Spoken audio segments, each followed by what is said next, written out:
Hi hall இன்றைக்குமே வந்துட்டு என்னோட சீட் டே தான். ஸோ இந்த சீட் டேயில் அகெயின் நான் சாப்பிட்ணும் அப்படின்னு நினச்சது ஒரு சீஸ் கேக்கும் ஒரு ப்ரௌனியும். ப்ரௌனி என்னோட favourite, most favourite.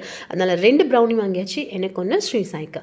And cheese கேக்கை வந்துட்டு ரொம்ப நாள் முன்னாடி ரொம்ப சூப்பரான ரெஸ்டாரண்ட்டில் சாப்பிட்டேன். அதே மாதிரி இருக்கணும் அப்படின்னு சொல்லி வாங்கி சாப்பிட்டது. ப்ரௌனி வந்து ரொம்ப சாஃப்டாக இருந்தது அண்ட் ரொம்ப டேஸ்ட்டாக இருந்தது. நான் எப்படி எக்ஸ்பெக்ட் பண்ணணும் அதே மாதிரி. சில இடத்துல ப்ரௌனி சாப்பிடும் போதே பார்த்திங்கன்னா ரொம்ப ஹார்டாக இருக்கும், அது நல்லா இருக்காது. பட் இங்கே வந்து நான் சாப்பிட்டது ரொம்ப ரொம்ப சூப்பராக இருந்தது. கூடவே வந்து இந்த சீஸ் கேக் அப்படிங்கிறது மேலே இருக்கிறது சாப்பிடும்போது ஓகே, கீழே வந்துட்டு நம்ம சால்ட் பிஸ்கெட் இருக்கும்ல, அதோடு கொடுத்த மாதிரி ஒரு இனிப்பு உப்பு. எப்போவுமே இந்த ஃப்ளேவர் எனக்கு பிடிக்கவே பிடிக்காது, அந்த இனிப்பு உப்பு எனக்கு செட்டே ஆகாது. பட் அதனால் எனக்கு இந்த சீஸ் கேக் அப்படிங்கிறது பிடிக்கல. அதை அப்படியே எடுத்து ஸ்ரீசாய்க்கு கொடுத்தாச்சு.